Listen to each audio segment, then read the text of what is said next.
Hello students, मैं doctor Shubham Agarwal welcome करता हूं आप सबका आज के इस लेक्चर में, जो कि है 11th क्लास बायोलॉजी का चैप्टर 2 बायोलॉजिकल क्लासिफिकेशन। बहुत सारे स्टूडेंट्स को ये चैप्टर टफ लगता है, लेकिन आज के बाद आपको ये चैप्टर टफ नहीं लगेगा। बहुत ही आराम से, बहुत ही प्यार से आपको ये होने वाला है।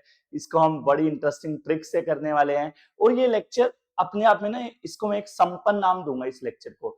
संपन्न क्यों बोलूंगा? बिकॉज इस लेक्चर को अगर आपने पूरा देख लिया तो आपका एनसीईआरटी का बच्चों एक एक चीज कवर करेगा, एक एक लाइन एनसीईआरटी की आपकी कवर हो जाएगी इस वीडियो लेक्चर में। साथ में मैं बात करूंगा इंपॉर्टेंट टॉपिक्स की, जो आपको आपके 11th के फाइनल एग्जाम में मिलने वाले हैं, एज वेल एज नीट या सीयूईटी का जो आप पेपर तैयारी कर रहे हैं उसके लिए भी मैं आपको बता दूंगा कि यहाँ से क्वेश्चन हर साल आता है और इस साल आने वाला है। साथ में बच्चों हम इंपॉर्टेंट क्वेश्चंस बताएंगे कि अच्छा क्वेश्चन इस फॉर्म में भगवान जैसे अलग अलग रूप में आ सकते हैं ना, तो क्वेश्चन कौन सा रूप बदल के आने वाला है आपके एग्जाम में। साथ में हम बच्चों जहां पे डिफिकल्टी आएगी उसमें हम बच्चों ट्रिक्स की हेल्प से उस टॉपिक को बहुत आसान बना देंगे। और अच्छा एक मार्क्स का चैप्टर है बच्चों, लगभग नीट में 3 क्वेश्चन 4 क्वेश्चन आ जाते हैं इस चैप्टर से। और अगर 3 क्वेश्चंस भी आते हैं तो ऑलमोस्ट 12 मार्क्स का काम इस चैप्टर से आ जाता है। लेंथी चैप्टर है, बड़ा चैप्टर है, लेकिन तुम्हें आसान लगेगा, आज टेंशन नहीं लेनी। और बच्चों इस लेक्चर का जो मेन पर्पस है वो आपको तीनों चीजों का, आप 11th क्लास में हैं, पेपर देना आपको फाइनल, उसकी भी तैयारी हो जाएगी। नीट में भाई एक भी क्वेश्चन इस लेक्चर से बाहर नहीं आने वाला। तो चलिए शुरू करते हैं, लेके प्रभु का नाम, आज का चैप्टर बायोलॉजिकल क्लासिफिकेशन। तो देखिए, सबसे पहला नाम से ही पता लग रहा है बच्चों चैप्टर का, बायोलॉजिकल क्लासिफिकेशन। तो सीधी सी बात है, हमें सबसे पहले बात करनी है क्लासिफिकेशन की। बच्चों फर्स्ट चैप्टर का वन शॉट मैंने ऑलरेडी डाल दिया था, नीचे लिंक में आपको मिल जाएगा। जिन्होंने फर्स्ट चैप्टर की वीडियो नहीं देखी, उसमें भी नीट सीबीएसई सभी लेवल वो कवर करता है। तो आइए बात करते हैं। देखिए चैप्टर का नाम है क्लासिफिकेशन। सबसे पहले बच्चों हम यही पढ़ेंगे चैप्टर में कि क्लासिफिकेशन की शुरुआत किसने की, क्लासिफिकेशन का आइडिया कैसे आया। बच्चों क्लासिफिकेशन किया क्यों गया था, हमने लास्ट चैप्टर में पढ़ा कि चीजों को इजी बनाने के लिए एक क्लास में उनको रख देते हैं जो काफी सिमिलर होते हैं कैरेक्टर्स में, ताकि एक साथ काफी लोगों की स्टडी की जा सके। तो सबसे पहले ये आइडिया किसको आया कि हमें क्लासिफाई करना चाहिए लिविंग ऑर्गेनिज्म को, प्लांट्स को, एनिमल्स को। तो सबसे पहला, अब यही पहला क्वेश्चन है नीट का भी, ये आपसे पूछ सकते हैं बच्चों, फर्स्ट अटेम्प्ट और यू कैन से अर्लीस्ट अटेम्प्ट क्लासिफिकेशन का किसने किया था। तो बच्चों फर्स्ट अटेम्प्ट पूछ लें या फिर अर्लीस्ट अटेम्प्ट पूछ लें, तो वो किया था एरिस्टोटल ने, नन अदर अपना फादर ऑफ बायोलॉजी। भाई मैंने पिछले लेक्चर में भी बताया था, फादर ऑफ बायोलॉजी कौन है? एरिस्टोटल। भाई बंदे को फादर ऑफ बायोलॉजी पता लगा क्यों कहा जाता है? भाई उसने काम ही इतना किया है। He was the first one जिसको आइडिया आया था डियर स्टूडेंट्स कि हमें लिविंग ऑर्गेनिज्म को क्या करना चाहिए, क्लासिफाई। तो सबसे पहले क्लासिफिकेशन का अटेम्प्ट किसने किया था? सबसे पहले क्लासिफाई किसने किया था? एरिस्टोटल ने। हालांकि उन्होंने सिंपल मॉर्फोलॉजी का मतलब है बच्चों एक्सटर्नल कैरेक्टर्स के बेसिस पे उन्होंने लिविंग ऑर्गेनिज्म को क्लासिफाई किया। उन्होंने बोला बच्चों लिविंग ऑर्गेनिज्म दो तरह के हैं, अर्थ पे दो तरह के लिविंग ऑर्गेनिज्म पाए जाते हैं, प्लांट्स और एनिमल्स। भाई सिंपल तो हमें भी यही दिखते हैं ना, कोई भी बच्चे से अगर आप पूछोगे तो लिविंग ऑर्गेनिज्म कितने तरह के हैं? दो तरह के, क्योंकि प्लांट दिखाई देते हैं या फिर जैसे एनिमल। तो यही शुरुआत एरिस्टोटल ने की थी। उन्होंने बोला भाई धरती पे दो ही तरह के लिविंग ऑर्गेनिज्म है, लाइक सेल वॉल के बेसिस पे। एक तो उन्होंने बोला प्लांट्स और एक उन्होंने बोला एनिमल्स। दो तरह के लिविंग ऑर्गेनिज्म अर्थ पे एग्जिस्ट करते हैं। फर्दर उन्होंने क्या बोला बच्चों, प्लांट्स को भी उन्होंने 3 कैटेगरी में डिवाइड कर दिया, हर्ब, श्रब्स एंड ट्रीज। उन्होंने बोला प्लांट्स भी फर्दर 3 टाइप्स के हैं, हर्ब, श्रब्स और ट्री। उम्मीद करता हूं आप सबको हर्ब, श्रब और ट्री पता होंगे, लेकिन आई डाउट। भाई एक एक वर्ड आपको क्लियर होना चाहिए। कोई भी अगर टर्म आपको फिर भी समझ नहीं है, लाइक मुझे पता है कि आपको हर्ब, श्रब, ट्री पता होंगे, अगर नहीं पता तो कमेंट में डाल देना, उसका मैं लेक्चर अलग से बना के आपकी हेल्प जरूर कर दूंगा, आई विल रिप्लाई। तो हर्ब, श्रब्स और ट्रीज क्या होते हैं भाई? देखिए छोटे छोटे, अगर मैं किसी से भी पूछता हूँ ना मेरी क्लास में, तो सभी मुझे बोलते हैं हर्ब्स सर जो बहुत छोटे होते हैं, श्रब्स जो मीडियम साइज, और ट्रीज बहुत बड़े बड़े। काफी हद तक ये सही भी है, लेकिन ये गलत है। क्यों? मैं आपको एक क्वेश्चन पूछता हूँ, बच्चों बताओ बनाना का प्लांट सबने देखा होगा, बताओ बनाना क्या है। और एक बार ये क्वेश्चन भी आया था कॉम्पिटिटिव एग्जाम में, तो सभी बच्चे या तो श्रब करके आए थे या tree, but do you know banana is a herb. अब तो वो कंसेप्ट तो फेल हो गया ना, छोटे मीडियम साइज ट्री, क्योंकि बनाना तो बड़ा होता है। तो बच्चों स्टेम के बेसिस पे भी इनको क्लासिफाई किया जाता है। बच्चों जिनकी सॉफ्ट स्टेम होती है उनको बोलते हैं हर्ब्स, जिनकी थिक स्टेम होती है, थिक होनी चाहिए, वुडी नहीं होनी चाहिए, उनको बोलते हैं श्रब, और जिनकी वुडी स्टेम होती है दे आर कॉल्ड ट्रीज। तो सबसे पहले भाई ये भी क्वेश्चन आ सकता है, प्लांट्स को हर्ब्स, श्रब्स और ट्री में कैटेगराइज किसने किया था? अपना भाई एरिस्टोटल, फादर ऑफ बायोलॉजी। और एनिमल्स को भी भाई, आपके अगर पेट में 2-4 बार चाकू मारे या पेन ब्लेड लग जाए तो ब्लड आ जाता है ना, कॉकरोच को मार के देखना, ब्लड आता है? नहीं। तो उन्होंने यही देखा कि एनिमल्स भी धरती पे दो तरह के एग्जिस्ट करते हैं, जिनमें आरबीसी होती है, ब्लड आता है, और जिनमें आरबीसी नहीं होती, लाइक इनाइमा और एनाइमा।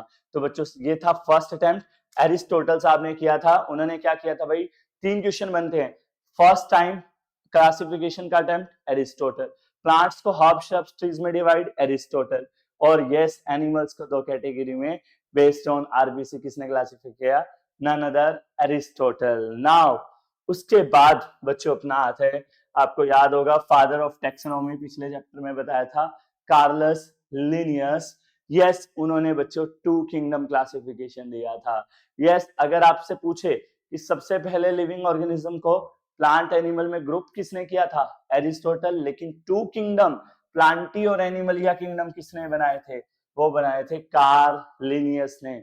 सबसे पहले किंगडम क्लासिफिकेशन की जो शुरुआत की थी वो की थी कार्लस लिनियस ने। उन्होंने बोला 2 किंगडम है भाई, प्लांटी किंगडम और एनिमलिया, दो ही तरह के मेन कैटेगरी है लिविंग ऑर्गेनिज्म की, प्लांट और एनिमल, जिनमें सेल वॉल है प्लांट, जिनमें नहीं है एनिमल। लेकिन बच्चों बहुत सारी डिसएडवांटेज थी, कार्लस लिनियस की लिमिटेशंस थी 2 किंगडम की। उन लिमिटेशंस की आप बात करते हैं तो ये पहली लिमिटेशन ये थी बच्चों कि ये जो क्लासिफिकेशन था ये प्रोकैरियोट्स और यूकैरियोट्स में डिफरेंशिएट नहीं कर पाया। प्रोकैरियोट्स यूकैरियोट्स अगर किसी को नहीं पता तो आने वाले लेक्चर में अभी आपको मैं बताने वाला हूं।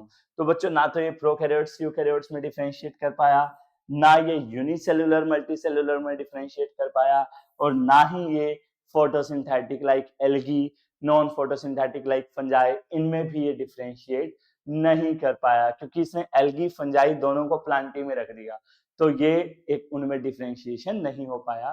तो इसलिए कार्लस लिनियस का क्लासिफिकेशन सिस्टम ज्यादा सही नहीं माना जाता। अब आता है बच्चों most accepted classification, that is 5 kingdom classification, और इसी को बच्चों वाइडली स्टडीड किया जाता है, इसी को आइडियल भी माना जाता है, क्योंकि बच्चों विटाकर, ये किसने दिया था? 5 किंगडम क्लासिफिकेशन दिया था बच्चों R H Whittaker, Robert Hooke Whittaker 1969 में। इनका जो क्लासिफिकेशन था बच्चों वो बहुत सारे कैरेक्टर पे बेस्ड था, like cell structure, cell structure में आपका सेल टाइप आ गया, सेल वॉल आ गया, न्यूक्लियस कैसा है ये सब आ गया, ऑर्गेनाइजेशन, सेलुलर ऑर्गेनाइजेशन कैसी है, mode of nutrition, reproduction, phylogenetic, उनका एवोल्यूशन कैसा था। उन्होंने बहुत सारे कैरेक्टर्स को बेसिस पे क्लासिफिकेशन दिया था, तो इसलिए उनका सक्सेसफुल भी रहा, और काफी हम इस चैप्टर में भी इन्हीं को फॉलो करने वाले हैं। तो इन्होंने बच्चों 5 किंगडम क्लासिफिकेशन दिया था। इन्होंने सभी लिविंग ऑर्गेनिज्म के बच्चों 5 किंगडम बना दिए, such are Monera, Protista, Fungi, Plantae, Animalia. इन्होंने बोला भाई 5 किंगडम है अर्थ पे, 5 तरह के मेन लिविंग ऑर्गेनिज्म है अर्थ पे। कौन कौन से बच्चों? प्लांट, एनिमल एंड फंजाई, और प्रोटिस्टा और मोनेरा। तो उन्होंने बच्चों पांचों किंगडम का थोड़ा सा जनरल कैरेक्टर्स करते हैं, लेकिन उसको समझने से पहले ना, मतलब इन पांचों को समझने से पहले मैं तुम्हें थोड़ा सा ना अलग तरीके से एक चीज समझाता हूँ। बच्चों इनिशियली सिर्फ 2 किंगडम थे, प्लांटी और एनिमलिया। पहले आप ये समझो ये 3 किंगडम मोनेरा, प्रोटिस्टा, फंजाई बनाने की नीड क्या पड़ी? देखो एक्चुअली मोनेरा में क्या हुआ बच्चों, मोनेरा में जितने भी प्रोकैरियोट्स थे बच्चों, जितने भी प्रोकैरियोट्स क्या होते हैं, देखो 2 तरह के ऑर्गेनिज्म है धरती पे, प्रोकैरियोट्स एंड यूकैरियोट्स। इसको ध्यान से समझना बच्चों, धरती पे 2 तरह के ऑर्गेनिज्म है, प्रोकैरियोट्स एंड यूकैरियोट्स। प्रोकैरियोट्स बच्चों जिनमें नो वेल डिफाइंड न्यूक्लियस, जिनमें वेल डिफाइंड न्यूक्लियस नहीं होता उनको बोलते हैं प्रोकैरियोट्स, और जिनमें वेल डिफाइंड न्यूक्लियस होता है उनको बोलते हैं यूकैरियोट्स। ठीक है, तो साइंटिस्ट ने देखा भाई धरती पे दो तरह के ऑर्गेनिज्म है, प्रोकैरियोट्स और यूकैरियोट्स। तो उनको एक आइडिया आया क्यों ना जितने भी प्रोकैरियोट्स हैं उनका हम एक अलग ही किंगडम बना दें। तो बच्चों जितने भी प्रोकैरियोट्स थे जिनमें वेल डिफाइंड न्यूक्लियस नहीं था, क्योंकि न्यूक्लियर मेम्ब्रेन नहीं थी, उन सबका बच्चों एक किंगडम बना दिया गया, किंगडम मोनेरा। तो बच्चों मोनेरा के अंदर जितने भी आपके प्रोकैरियोट्स हैं सारे के सारे, अब ये एमसीक्यू आता है नीट में, भाई सारे के सारे प्रोकैरियोट्स किस में रखे गए थे, किंगडम मोनेरा में। इसका एक और फायदा मिल गया आपको, इसका मतलब बाकी चारों किंगडम्स में कौन आएंगे, यूकैरियोट्स, क्योंकि सारे प्रोकैरियोट्स तो किस में आ गए, मोनेरा में। तो इसीलिए बच्चों मोनेरा बनाया गया। अब बच्चे सोच रहे होंगे चलो मोनेरा तो समझ आ गया सर, प्रोटिस्टा क्यों बनाया। तो बच्चों आपको पता होगा साइंटिस्ट ने देखा कि दो तरह के ऑर्गेनिज्म हैं धरती पे, एक तो यूनिसेलुलर और एक मल्टीसेलुलर। देखो यूकैरियोट्स भी ना बहुत सारे थे, तो साइंटिस्ट ने देखा यूकैरियोट्स दो तरह के हैं, एक तो यूनिसेलुलर और एक मल्टीसेलुलर। तो उन्होंने क्या किया भाई, जितने भी यूनिसेलुलर यूकैरियोट्स थे सारे के सारे बच्चों किंगडम प्रोटिस्टा में रख दिए। जितने भी क्या थे बच्चों, यूनिसेलुलर यूकैरियोट्स थे सारे के सारे किस में रख दिए गए, प्रोटिस्टा में। कुछ नहीं देखा उन्होंने कि वो ऑर्गेनिज्म प्लांट जैसा दिखता है या एनिमल जैसा, पर जितने भी यूनिसेलुलर यूकैरियोट्स थे वो किस में रख दिए गए, किंगडम प्रोटिस्टा में। फॉर एग्जांपल इंटरेस्टिंग एग्जांपल बताता हूं, फॉर एग्जांपल बच्चों अभी अभी क्लेमाइडोमोनास जो कि एक एल्गी है, क्लोरेला ये भी बच्चों एक एल्गी है, प्लांट किंगडम से बिलोंग करते थे। ऐसी बच्चों पैरामीशियम, ओके पैरामीशियम हो गया, प्रोटोजोआ हो गया, बच्चों ये पहले एनिमल किंगडम में थे क्योंकि ये हेटेरोट्रोफिक है, ना ही इनमें सेल वॉल। तो ये दोनों एनिमल किंगडम में थे, ये दोनों प्लांट किंगडम में थे। लेकिन रिसेंटली क्या किया गया, इन दोनों को और इन दोनों को बच्चों किंगडम प्रोटिस्टा में डाल दिया गया। क्यों, इनकी खता क्या थी, सिर्फ ये बच्चों यूनिसेलुलर यूकैरियोट्स थे। हालांकि इन दोनों के कैरेक्टर बच्चों प्लांट से मिलते हैं और इन दोनों के एनिमल से, लेकिन ये यूनिसेलुलर थे। That's why these all four included in kingdom protista. ये भी क्वेश्चन बहुत बार आया है, पैरामीशियम प्रोटोजोआ कौन से किंगडम से बिलोंग करते हैं, पांचों ऑप्शन में डाल देंगे। क्लेमाइडोमोनास सभी सोचेंगे एल्गी होती है, नहीं भाई प्रोटिस्टा में अभी इनको रखा गया है। तो भाई चलो अब आपको प्रोटिस्टा समझ आ गया, मोनेरा समझ आ गया। अब सही सोच रहे होंगे भाई फंजाई का अलग किंगडम क्यों बनाना पड़ा।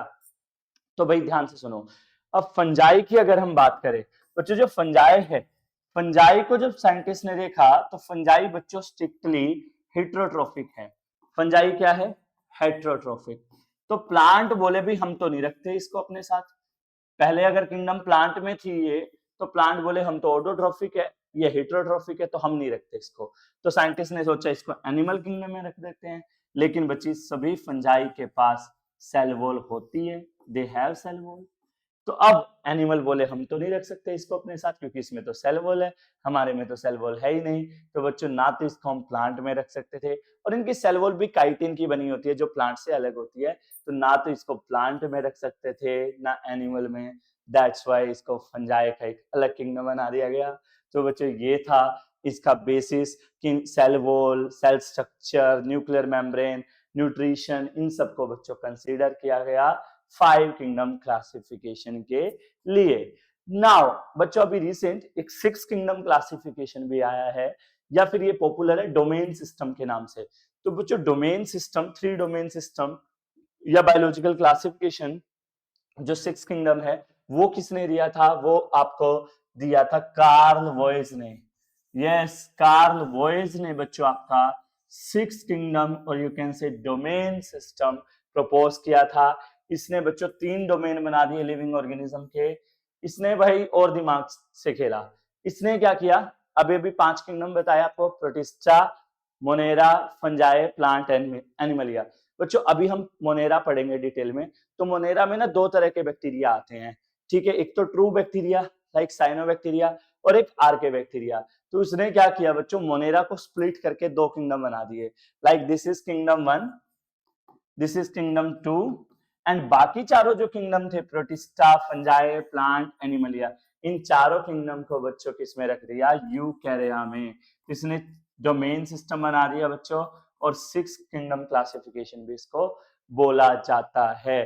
तो फर्स्ट डोमेन था उसमें बैक्टीरिया किंगडम को रखा, डोमेन 2 में सेकंड किंगडम आर्किया को रखा, और बाकी चारों किंगडम्स को किसमें रख दिया, यूकैरिया में, क्योंकि ये सारे यूकैरियोट्स हैं। बेसिकली उसने प्रोकैरियोट्स के 2 अलग किंगडम और अलग 2 डोमेन बना दिए। तो अब ये थे बच्चों आपके सारे क्लासिफिकेशन सिस्टम, लेकिन अभी तो सबको याद होंगे, लेकिन थोड़े टाइम बाद क्या होता है, सभी ये भूल जाते हैं कि 2 किंगडम क्लासिफिकेशन किसने दिया, 5 किंगडम क्लासिफिकेशन किसने दिया, ये एग्जाम में अगर आता है तो मिक्स हो जाता है, 6 किंगडम क्लासिफिकेशन किसने दिया। ठीक है, अर्लीस्ट अटेम्प्ट तो नहीं भूलते क्योंकि फादर ऑफ बायोलॉजी ने दिया था, लेकिन इन तीनों में कंफ्यूजन हो जाती है बच्चों, 2 किंगडम किसने प्रपोज किया, 5 किंगडम किसने, 6 किंगडम किसने। तो इसकी बच्चों मैं ट्रिक बता रहा हूं, इस ट्रिक के बाद आप कभी नहीं भूलेंगे कि किसने दिया। आपको क्या याद रखना है, हमारे पास 3 ऑप्शन है, 2 किंगडम, 5 किंगडम, 6 किंगडम, जो एनसीईआरटी में मेंशन है। तो बच्चों आपको क्या ट्रिक याद रखनी है, हमने क्या किया, विटाकर जी को 2 कार के बीच में खड़ा कर दिया बच्चों। हमने क्या किया, विटाकर को 2 कार के बीच में खड़ा कर लिया। अब इसका क्या मतलब है भाई, इसका मतलब है बच्चों कार से कार्लस लिनियस, कार्लस लेनियस, और कार से, इस वाली कार से कार वॉइस। यस, तो अब बच्चे सोच रहे होंगे भाई हमें कैसे पता लगेगा ये कार लिनियस की थी और ये वाला कार वर्ड आया वॉइस के लिए। तो बच्चों एबीसीडी आती है, एबीसीडी में पहले अल्फाबेट कौन सा आता है, एल आता है या डब्ल्यू आता है, दोनों में कार है, लेकिन मेन नेम जो सरनेम है उसमें, इसमें एल आ रहा है और इसमें डब्ल्यू, और एबीसीडी में पहले क्या आता है, एल आता है ना। तो पहली कार लिनियस की, फिर विटाकर की, और फिर कार्ल वॉइस की। तो इस तरीके से बच्चों आपको ये नहीं भूलने वाले, आप ये याद रहेगा। तो ये ट्रिक मैंने आपको करा दी। ट्रिक अगर दोबारा क्या किया भाई, हमने 2 कार के बीच में विटाकर को खड़ा कर दिया, ठीक है, कार से कार लिनियस आ जाएगा बच्चों, क्योंकि एबीसीडी में पहले एल आता है, और दूसरी कार किसकी होगी, वॉइस की, और ये आपका 2 kingdom, this is 5 kingdom and this is 6 kingdom, और you can say domain system. तो ये था बच्चों आपका 2 किंगडम, 5 किंगडम, 6 किंगडम किसने दिया। अब हम बात करेंगे मेन टॉपिक्स की बच्चों, नीट भी पढ़ लिया। तो यस, अब हमें इस चैप्टर में 5 किंगडम में से बच्चों 3 किंगडम पढ़नी है, मोनेरा, प्रोटिस्टा, फंजाई, जिसमें से मोनेरा सबसे ज्यादा इंपॉर्टेंट है, और प्लांट और एनिमल नेक्स्ट चैप्टर्स हैं। ठीक है, तो हमें 3 ही टॉपिक है मेन इस चैप्टर में, मोनेरा, प्रोटिस्टा और फंजाई, वायरस वगैरह भी है, लेकिन मेन जो बड़े टॉपिक है वो यही है। तो बिना किसी देरी के शुरू करते हैं किंगडम मोनेरा। मोनेरा भाई बहुत इंपॉर्टेंट है, एक क्वेश्चन नीट का पक्का मान के चलो, काफी इंपॉर्टेंट है। तो बच्चों अभी अभी मैं बता के हटा हूं, सभी के सभी प्रोकैरियोट्स बच्चों किसमें आते हैं, किंगडम मोनेरा में, सारे प्रोकैरियोट्स। और प्रोकैरियोट्स मतलब दे do not have not well defined nucleus. बच्चों वो ऑर्गेनिज्म जिनमें भी वेल डिफाइंड न्यूक्लियस नहीं था, वो सारे के सारे उठाए और किस में पटक दिए भाई, किंगडम मोनेरा में। और मोनेरा में बच्चों मेन जो ये ऑर्गेनिज्म जिनमें वेल डिफाइंड न्यूक्लियस नहीं होता, वो मेनली कौन है, बैक्टीरिया। बच्चों बैक्टीरिया ही धरती पे ऐसे ऑर्गेनिज्म है जिनमें वेल डिफाइंड न्यूक्लियस नहीं है। बाकी सभी का नाम ले लो, अमीबा, वायरस, मतलब वायरस को तो खैर लिविंग ही नहीं मानते, अमीबा का नाम ले लो, फंजाई का नाम ले लो, किसी का भी ले लो, उनमें सब में वेल डिफाइंड न्यूक्लियस है। सिर्फ बैक्टीरिया ही ऐसे ऑर्गेनिज्म है जिनमें वेल डिफाइंड न्यूक्लियस नहीं होता। बच्चों अब हमें मोनेरा में मेनली किसको पढ़ना है, बैक्टीरिया को। तो बैक्टीरिया कैसे होते हैं बच्चों, माइक्रोस्कोपिक। आप सबको पता होगा माइक्रोस्कोप की हेल्प चाहिए होगी भाई, ऐसे नहीं दिखते बैक्टीरिया, देखो यहाँ पे दिख रहे हैं लेकिन दिख नहीं रहे। तो बच्चों है लेकिन दिख नहीं रहे, क्यों नहीं दिख रहे, क्योंकि वो माइक्रोस्कोपिक है। They we need a microscope to watch the bacteria. Most abundant micro organism, बच्चों माइक्रो ऑर्गेनिज्म में वायरस, बैक्टीरिया, फंजाई ये सब आते हैं। इनमें सबसे ज्यादा जो पाए जाते हैं नेचर में वो कौन है? बैक्टीरिया। बच्चों हर जगह पाए जाते हैं, ऑलमोस्ट सभी जगह पाए जाते हैं। बच्चों शेप के बेसिस पे हमने बैक्टीरिया को 4 टाइप में डिवाइड कर दिया। ध्यान से याद रखना है, ये भी एमसीक्यू आ सकते हैं, इंपॉर्टेंट टॉपिक है। तो बच्चों अगर बैक्टीरिया स्फेरिकल शेप के हैं, राउंड राउंड शेप के हैं, तो they are termed as coccus. Shape आपको दिख रही है, if they are round spherical in shape they are termed as coccus. If they are rod shape, बच्चों अगर रोड शेप है बैक्टीरिया का, तो उनका बच्चों हम क्या बोलेंगे? बैसिलस। क्या बोलेंगे? बैसिलस। और अगर बच्चों वो स्पाइरल लाइक है, स्पाइरल शेप है, तो बच्चों उनकी हम शेप कैसी बोलेंगे? स्पाइरला या spirillum. And if the bacteria are coma shape, then they are termed as Vibrio. Then they are termed as Vibrio. Now, देखिए बच्चों, अब हैबिटेट के बेसिस पे, ये तो शेप के बेसिस पे थे, 4 तरह के बैक्टीरिया थे शेप के बेसिस पे। इसको भी दोबारा देख लो भाई, याद करो, सीधी सी बात है। अगर बैक्टीरिया बच्चों स्फेरिकल शेप के होंगे तो they are termed as coccus. If they are rod shape then they are termed as bacillus, and if they are coma shape then they are termed as vibrio, and if they are spiral like then they are termed as spirillum. Done? तो बच्चों अब habitat के basis पे बात करेंगे कि अगर bacteria रहते कहाँ हैं, उसके बेसिस पे अगर हम बात करें तो बच्चों bacteria are mainly classified into 2 category, and this is the today most important topic, archaebacteria. बच्चों वेरी वेरी वेरी इंपॉर्टेंट। बच्चों मोनेरा में 3 टॉपिक इंपॉर्टेंट आएंगे। आर्के बैक्टीरिया आ गया, अभी इसके बाद पढ़ाऊंगा साइनोबैक्टीरिया, वेरी इंपॉर्टेंट, फिर पढ़ाऊंगा माइकोप्लाज्मा। ये 3 बातें मोनेरा में हद से ज्यादा इंपॉर्टेंट है भाई, गलती से भी मत भूल जाना। जो लोग भी इस वीडियो को देख रहे हैं, तो ये तीनों टॉपिक अपकमिंग बहुत इंपॉर्टेंट है। एक क्वेश्चन मान के चलो नीट में आएगा ही आएगा यहाँ से। तो आर्के बैक्टीरिया, भाई आर्के बैक्टीरिया की खास बात पता है क्या होती है?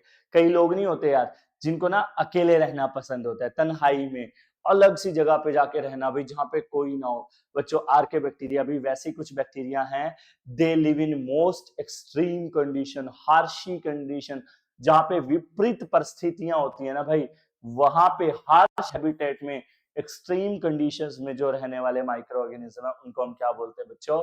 आर्के बैक्टीरिया। जैसे आर के रणबीर कपूर आता है ना, आर के से नाम, वो भी अलग अलग तरह की मूवी करते हैं, तो भाई ये भी अलग अलग जगह पे रहते हैं जहां पे कोई सोच भी नहीं सकता। लाइक आप रह लोगे भी जहां पे बहुत ज्यादा टेम्परेचर हाई है, ये बहुत कम है, बहुत ज्यादा एसिडिक कंडीशन है, समुद्र की डेप्थ में कोई नहीं रह सकता भाई, ये रह सकते हैं। क्यों रह सकते हैं? क्योंकि बच्चों इनके पास जो सेल वॉल होती है काफी मोटी होती है, थिक होती है, और इनके पास स्पेशल प्लाज्मा मेम्ब्रेन और you can say cell membrane मिलती है, जिसकी वजह से बच्चों ये किसी भी क्लाइमेट में, किसी भी कंडीशंस में, एक्सट्रीम कंडीशंस में बच्चों ये सरवाइव कर सकते हैं। दोनों ही मेन बातें हैं ये। पहली बात ये आ जाएगा भी नीट में, एक्सट्रीम कंडीशन में रहने वाले ऑर्गेनिज्म का नाम बताओ, आर्के बैक्टीरिया। और क्यों? क्योंकि इनके पास thick cell wall, special plasma membrane, lipids होते हैं ब्रांच चेन जो इनको स्पेशल बनाते हैं, उसकी वजह से ये कहीं भी सरवाइव कर सकते हैं। और ऐसा माना जाता है बच्चों धरती पे ये ओल्डेस्ट लिविंग ऑर्गेनिज्म कंसीडर किए जाते हैं। और ये भी बच्चों कहाँ पाए जाते हैं उसके बेसिस पे क्लासिफाई किए गए हैं। लाइक वो आर्के बैक्टीरिया जो हॉट स्प्रिंग्स में रहते हैं, उनको हम बोलते हैं बच्चों थर्मोएसिडोफाइल्स। जो बैक्टीरिया बच्चों, एक्चुअल फाइल वर्ड जब भी आए ना, फाइल का मतलब होता है बच्चों लव करना। फाइल का मतलब क्या होता है? लव। थर्मो, थर्मो मतलब हीट, एसिडो मतलब एसिडिक। तो हीट प्लस एसिडिफिकेशन कहाँ मिलेगी? हॉट स्प्रिंग्स में, गर्म पानी के झरनों में। तो बच्चों वो आर्के बैक्टीरिया जो हॉट स्प्रिंग्स में मिलेंगे, उनको हम क्या बोलेंगे? Thermo acidophiles. नेक्स्ट चलते हैं फाइल। फाइल मतलब लव। हेलो वर्ड जब भी आए बच्चों उसका मतलब होता है सोल्ट। तो सोल्ट लविंग बैक्टीरिया आपको कहाँ मिलेंगे? ओशंस में। तो वो आर्के बैक्टीरिया बच्चों जो ओशन में मिलते हैं, उनको हम क्या बोलते हैं? हेलोफाइल्स। और बच्चों कुछ बैक्टीरिया ये भाई गाय भैंस उनके पेट में पाए जाते हैं। आप रह लोगे? नहीं रह सकते ना भाई, ये रह सकते हैं आर्के बैक्टीरिया। भाई ये गट में पाए जाते हैं रूमिनेंट एनिमल्स की, जो घास वास खाते हैं, काउ बफेलो वगैरह, और वहां पे वो बच्चों बायोगैस भी प्रोड्यूस करते हैं इसको बच्चों बायोगैस मतलब मीथेन गैस। मिथेनोजन क्यों बोला? मीथेन जन मतलब प्रोड्यूसिंग, मीथेन प्रोड्यूस करते हैं ये, और ये गट ऑफ रूमिनेंट एनिमल्स में पाए जाते हैं। तो ये था बच्चों कंप्लीट आइडिया अबाउट आर्के बैक्टीरिया, जो कि बहुत ही इंपॉर्टेंट है। नाउ अब हम बात करेंगे बच्चों यू बैक्टीरिया की। यू बैक्टीरिया क्या होते हैं बच्चों? ट्रू बैक्टीरिया, सच्चे बैक्टीरिया। भाई ये हर जगह मिलते हैं, सही सेल वॉल होती है, फ्लैजेला होते हैं अगर ये मोटाइल होते हैं। बच्चों इनको हमने तीन क्लासिफाई कर दिया, तीन कैटेगरी में। दे में भी फोटोसिंथेटिक, अपना फूड खुद बनाते हैं सनलाइट से। दे में भी कीमोसिंथेटिक, केमिकल्स की हेल्प से फूड बनाते हैं। और दे में भी हेट्रोट्रोफिक, जो कि सबसे ज्यादा होते हैं नेचर में, मतलब तीन तरह के होते हैं। तो लेकिन मेन इन तीनों में जो सबसे है वो है photosynthetic bacteria. Again very important topic. तो बच्चों जो फोटोसिंथेटिक यू बैक्टीरिया है उनको हम साइनोबैक्टीरिया के नाम से जानते हैं। बड़ा इंपॉर्टेंट टॉपिक है भाई, 12th में भी हर जगह काफी बार तुम इस बैक्टीरिया का नाम सुनने की आदत डाल लो अगर तुम्हें बायोलॉजी में रहना है। साइनोबैक्टीरिया, बच्चों साइनोबैक्टीरिया को हम ब्लू ग्रीन एल्गी के नाम से भी जानते हैं, या इसको सिंपल बीजीए भी बोलते हैं, ब्लू ग्रीन एल्गी। बच्चों इनमें फोटोसिंथेटिक है, तो इनमें बच्चों क्लोरोफिल ए होता है, जिसकी हेल्प से ये क्या कर पाते हैं? फोटोसिंथेसिस कर पाते हैं। बच्चों दे में भी यूनिसेलुलर, कॉलोनियल फॉर्म में भी हो सकते हैं और फिलामेंटस फॉर्म में भी हो सकते हैं। फ्रेश वाटर में भी मिल सकते हैं, समुद्र में भी मिल सकते हैं, धरती पे भी लग सकते हैं। इनकी बॉडी के चारों ओर बच्चों जिलेटिनस या म्यूसिलेज शीट होती है। लाइक ये मैं बॉडी बना रहा हूँ नोस्टॉक की, जो कि एक साइनोबैक्टीरिया है।